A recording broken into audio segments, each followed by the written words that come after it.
मेरे को कलम की ताकत मिली तो सबसे पहला काम रंगोई नाले को पक्का करवाऊंगा। टोहाना के अंदर जो भी बात रही है वो परिवारवाद की राजनीति रही है। अब आप गांव समैन की बात करो, जब भी थोड़ी बरसात होती है समैन गांव में किश्तियाँ चलने वाला काम होता है। दूसरी बात भ्रष्टाचार की, जो लोग बनते हैं यहाँ से विधायक, उनके परिवार के लोग भ्रष्टाचार करते हैं, भाई भतीजे। नमस्कार दोस्तों, आप जुड़ चुके हैं रियल न्यूज़ हरियाणा के साथ और मैं करण सिंह समैन। तो आज खास मुलाकात हम करेंगे कांग्रेस के युवा नेता बलजिंदर सिंह थरवी से। कांग्रेस में आए हैं, टोहाना हलका से विधानसभा का चुनाव लड़ेंगे। तो इनसे जानेंगे कि जो कांग्रेस में आने का इनका मेन उद्देश्य क्या है, यानी कि जो राजनीति के अंदर कदम रखा है, राजनीति में क्यों आए हैं, राजनीति से पहले का जो जीवन था उसके बारे में भी जानकारी प्राप्त करेंगे। अगर कल टोहाना की जनता इनको आशीर्वाद देती है तो आने वाला जो समय होगा तो इनके दिमाग में टोहाना के लिए क्या विचार चल रहे हैं, विजन क्या है राजनीति में आने का, टोहाना की किस प्रकार की तस्वीर देखना चाहते हैं। तो मुलाकात करते हैं बलजिंदर सिंह थरवी से। सर, रियल न्यूज़ हरियाणा पे आपका स्वागत है। सबसे पहले मैं आपके दर्शकों को साधुवाद प्रणाम करता हूँ और आपका बहुत बहुत धन्यवाद करता हूँ। जी बलजिंदर जी, क्या जानकारी देंगे, क्योंकि आप एक किसान परिवार से हैं और जो राजनीति में आपने कदम रखा है, क्या सोच के रखा है? देखो, बात आप कांग्रेस पार्टी करते हो और मेरे राजनीति में आने की करते हो। मेरा परिवार शुरू से ही कांग्रेस पार्टी में है। पिछले 60-70 सालों से मेरा जन्म कांग्रेस परिवार में हुआ है और मेरा परिवार शुरू से ही गांव से लेकर शहर तक राजनीतिक पदों पर रहा है। मेरे ताया जी सरदार अर्जन सिंह लगभग 30 साल, जो कि इस टोहाना विधानसभा में सबसे ज़्यादा टाइम सरपंच रह चुके हैं गांव के, और मार्केट कमेटी के चेयरमैन रह चुके हैं। डिस्ट्रिक्ट जब हिसार होता था हमारा, उस टाइम पूरे डिस्ट्रिक्ट लैंड मॉर्गेज बैंक के चेयरमैन रह चुके हैं। और मैं यूथ कांग्रेस से लेकर 2000 में मैंने जब मैं कॉलेज यूनिवर्सिटी में था तो NSUI से अपनी राजनीति शुरू की। उसके बाद मैं ज़िले के अंदर उपाध्यक्ष रहा यूथ कांग्रेस का। 2007 में मैं ब्लॉक का प्रधान बना यूथ कांग्रेस का। उसके बाद 2017 के अंदर मेरे को किसान सेल का जिला प्रधान बनाया गया। 2022 के अंदर मुझे प्रदेश कांग्रेस कमेटी का सदस्य बतौर डेलीगेट बनाया गया। तब से लेके मेरा परिवार आज तक एक ही पार्टी में रहा है और मेरा जन्म कांग्रेस में हुआ है। और हमारी विचारधारा सांप्रदायिक ताकतों से लड़ने की है। हमारी सोच कांग्रेस है। आपकी सोच कांग्रेस है। देखिए, कांग्रेस में पहले भी काफ़ी नेता आए हैं और बड़े बड़े पदों पर भी रहे हैं, लेकिन एक टीस होती है मन में कि अगर मैं यहाँ होता तो ये कर देता। तो कांग्रेस में जो राजनीति में आने का उद्देश्य क्या है आपका, मेन उद्देश्य क्या लेके आए हैं? देखो, टोहाना के अंदर जो भी बात रही है वो परिवारवाद की राजनीति रही है। पिछले लंबे अरसे से बात करूँ, मेरे ऊपर कोई परिवारवाद का टैग नहीं है। मैं एक साधारण परिवार में पैदा हुआ। मेरे पिताजी ने खेती की और मैं आज भी अपना गुजारा खेती से करता हूँ। ये सब लोगों के जग जाहिर है। दूसरी बात भ्रष्टाचार की, जो लोग बनते हैं यहाँ से विधायक, उनके परिवार के लोग भ्रष्टाचार करते हैं, भाई भतीजे। मैं आप लोगों से वायदा करता हूँ, अगर टोहाना की जनता ने, कांग्रेस पार्टी ने मुझे मौका दिया, परिवारवाद की राजनीति को ख़त्म कर दूँगा। ये तो देखिए बलजिंदर जी, हर नेता राजनीति में आते ही यही बातें करता है। जब जनता उस पर विश्वास जताती है तो उसके जो हाव भाव हैं वो बदल जाते हैं, क्योंकि काफ़ी बार जनता ने पहले भी देखा है, विश्वास किया है। तो कैसे विश्वास करे जनता? देखो, यहाँ कुछ चंद पूंजीपति लोगों ने इस राजनीति को व्यापार का अड्डा बना दिया, जबकि राजनीति के मायने अलग होते हैं, व्यापारी के मायने अलग होते हैं, राजनीति के मायने अलग होते हैं। राजनीति के अंदर हमारी क्या सोच रहती है कि दबे को, कुचले को, पिछड़े को, दलित को उसका हक मिल जाए और उसकी आवाज़ को उठाया जाए। अन्यथा अधिकारी लोग पैसे लेकर उसका काम दुरुस्त कर देते हैं। जैसे आप जाखल की बात करते हो, टोहाना के विकास की बात करते हो, आज तक लंबे अरसे से अगर कोई किसान परिवार से लगाव रखता, बहुत लोगों को मौका मिला, बहुत लोगों ने टोहाना की नुमाइंदगी की, पर आज तक हमारा क्षेत्र टोहाना के इस साइड तो बाढ़ से ग्रस्त है, इस साइड सूखे से ग्रस्त है। बात करोगे आप जाखल की, जाखल के 40 गांवों में या टोहाना के 10-15 गांवों में हर बार बाढ़ आती है। उसके ऊपर किसी भी राजनेता ने, किसी भी पॉलिटिकल पार्टी ने आज तक काम करने की नहीं सोची कि उस रंगोई नाले को पक्का करवाया जा सके।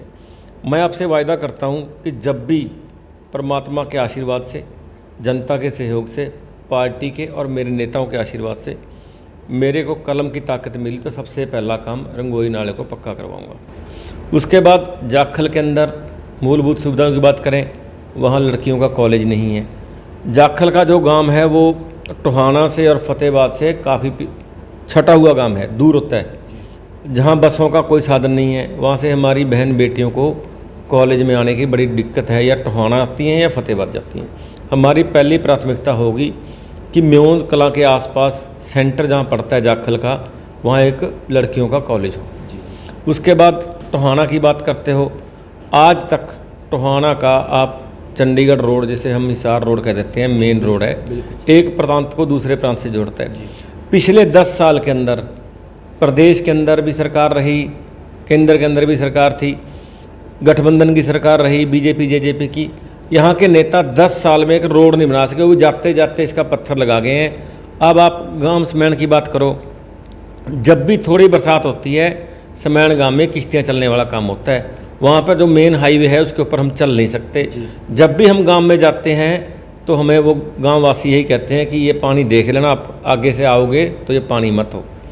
आप यहाँ विकास की बात नहीं है, भ्रष्टाचार की बात हुई है। जिस भी आदमी को मौका मिला है उन लोगों ने हमारे प्रांत के आसपास के उकलाना, भुन्ना, फतेहाबाद या पंजाब का सटा हुआ से तरतिया, जितने भी भट्ठे थे ना ईंट वाले, वहाँ तक भी भ्रष्टाचार फैला दिया। सर बात करते हैं विकास की, भ्रष्टाचार की बात की है। अभी भी अगर टोहाना की बात कर लेते हैं, मेडिकल है वो चला हुआ है, बस स्टैंड बन रहा है, मेडिकल कॉलेज की यहाँ बात की जा रही है, और जो टोहाना शहर में पानी रुकता था उसके भी बड़े बड़े दावे किए जा रहे हैं, घंटे के अंदर पानी निकल जाता है, तो उसको लेके क्या कहेंगे आप? पिछले 10 साल के अंदर माननीय मुख्यमंत्री मनोहर लाल खट्टर जी टोहाना आए थे, उन्होंने एक घोषणा की थी बाईपास की और बस स्टैंड की। 10 साल के अंदर ऐसी गति कहाँ है कि एक 4 एकड़ में बस स्टैंड बनकर तैयार नहीं हुआ। और मेडिकल कॉलेज के अंदर एक मुझे ईंट लगी हुई दिखा दो कि कॉलेज के नाम पर एक ईंट लगी है। ये सरकार सिर्फ घोषणाओं की और वादों की सरकार है। धर्म के नाम के, जाति के नाम पर लोगों को लड़ाते हैं और विकास नहीं करते। इनका तो एक ही नारा है, खुद का, सबका साथ, खुद का विकास। सर आपकी पार्टी की बात कर लेते हैं, कांग्रेस की।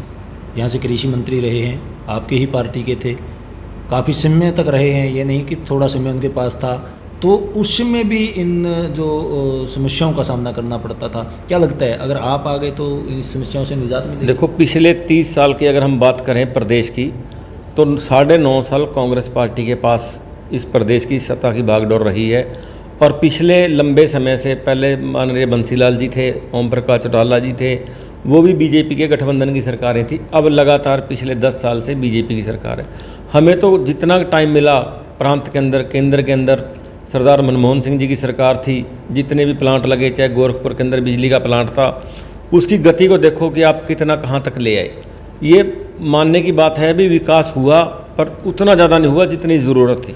तो क्या लगता है आप अगर कल आपको जनता आशीर्वाद दे देती है तो कौन कौन सी जो मेन समस्याएं हैं जिन पर आपका फोकस रहेगा? देखो, सबसे पहले हमारा मेन फोकस रहेगा टोहाना के कॉलेज के ऊपर। टोहाना के अंदर एक बहुत बड़े कॉलेज की आवश्यकता है, क्योंकि हमारी बहन बेटियां, हमारे बेटे, मेरे नौजवान साथी जो गांवों से पढ़ने के लिए आते हैं, टोहाना के अंदर एक सरकारी कॉलेज जो कि बहुत ही बड़ा होना चाहिए। पिछले 25-30 सालों में जब भी बरसात होती है कॉलेज की छुट्टी करनी पड़ती है। कॉलेज के अंदर पानी भर जाता है।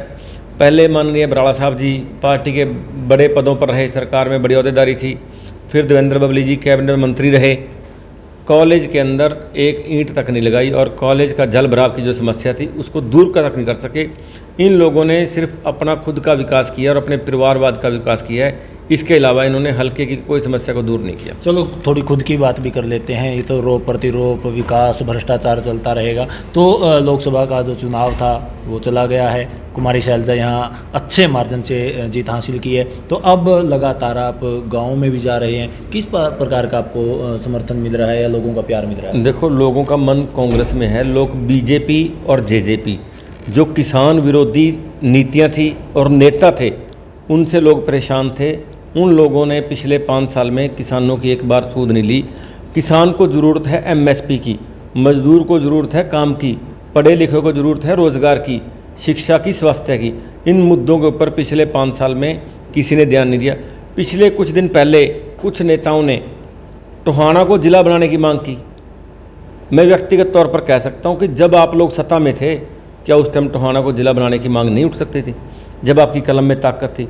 लोगों के बहकाने का काम करते हैं और लोगों को डराने का काम करते हैं। सर, बात की है अगर पार्टी विश्वास नहीं जताती या कोई और कैंडिडेट को कांग्रेस टिकट दे देती है तो आपका क्या रुख रहेगा? देखो, हमारी सोच कांग्रेस है, हमने कांग्रेस में रहना है। जय राहुल जय खड़गे कहना है। हमें हमारे नेता पर आदरणीय चौधरी रणदीप सिंह सुरजेवाला जी की नीतियों को आगे बढ़ाना है और बहन कुमारी शैलजा जी जैसे यहाँ जिताया है उनकी नीतियों को घर घर तक पहुँचाना है। तो क्या अपील करना चाहेंगे जनता से? हम तो यही कहते हैं कि कांग्रेस पार्टी को लाओ और प्रदेश को बचाओ, जन जन तक कांग्रेस की आवाज़ पहुँचाओ। तो आपने देखा युवा कांग्रेस नेता हैं और खुलकर बात की है। अगर कल जनता विश्वास करती है या पार्टी टिकट दे देती है तो क्या है इनके मन में? सबसे पहले इन्हें शिक्षा की बात की है और कॉलेज जो लड़कियों के लिए उसकी बात की है। उसके लिए इनका जो मेन उद्देश्य है वो है।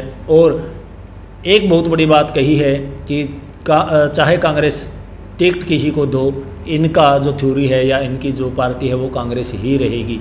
तो नई अपडेट के साथ, नए नेताओं के विचारों के साथ आपके सामने फिर हाजिर होंगे। तब तक के लिए जय हिंद, जय भारत।